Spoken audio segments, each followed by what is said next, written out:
मैं अपने गुरु जी को प्रणाम करता हूँ। हम लोग पढ़ रहे हैं आदिकाल। आदिकाल में रासो साहित्य पढ़ रहे हैं। रासो साहित्य में आज हम पढ़ेंगे नरपत नाथ जी को, जो उन्होंने लिखा है विशल देव रासो। इसके रचनाकार बताए जी हैं नरपत नाथ जी हैं, और रचनाकार इसके जो है आचार्य रामचंद्र शुक्ल जी के अनुसार 1155 ईस्वी है, जो सर्वमान्य है। यहीं पर एक पंक्ति कहते हैं कि संवत 1272 मझारी जेठ बदी नवमी बुधवारी नाल रसायण आरंभई करि शारदा तूठी ब्रह्म कुमारी।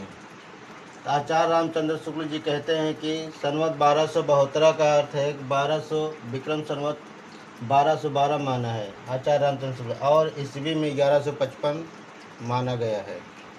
अन्य आलोचकों की दृष्टि में विशल देव रासो का रचना काल जो है देखते हैं।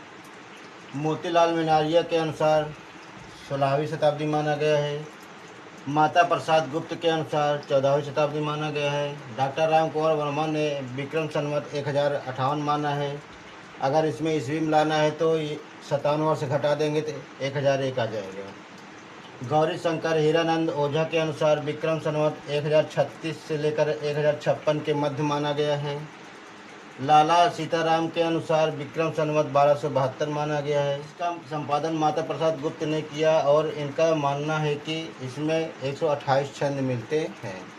काव्य रूप देख लेते हैं हम लोग। काव्य रूप में प्रधान रस श्रृंगार है इसकी, लेकिन प्रधानता वियोग श्रृंगार है। नायक विशल देव तिथि है, नायिका राजमती है। यह एक मुक्तक एवं गेय रचना है। हिंदी की पहली प्रेषित पत्रिका नायिका जो है राजमती को ही माना जाता है। विशल देव रासो का कथानक 4 भागों में विभक्त है, जो हम लोग देखेंगे विस्तार से। प्रथम खंड में विशल देव और राजमती के विवाह का वर्णन मिलता है। द्वितीय खंड में राजमती से रुष्ट होकर विशल देव का उड़ीसा जाना एवं वहां पर रुकना है। तृतीय खंड में राजमती के विरह का 12 मासा का वर्णन एवं विशल देव का उड़ीसा से लौटना।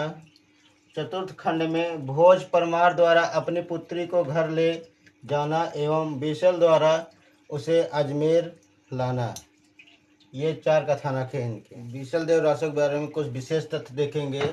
इसमें सर्वत्र वर्तमान कालिक क्रियाओं का वर्णन हुआ है।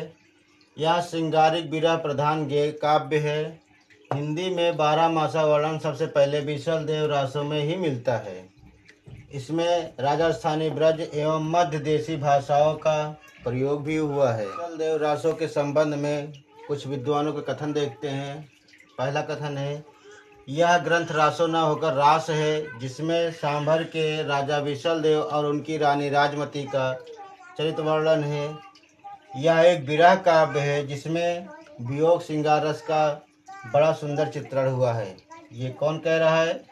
डॉक्टर भागीरथ मिश्र जी कह रहे हैं। यहाँ से यहाँ तक ये मोस्ट लाइन है। भाषा की परीक्षा करके देखते हैं तो वह साहित्यिक नहीं राजस्थानी है, यह आचार्य रामचंद्र शुक्ल जी कहते हैं।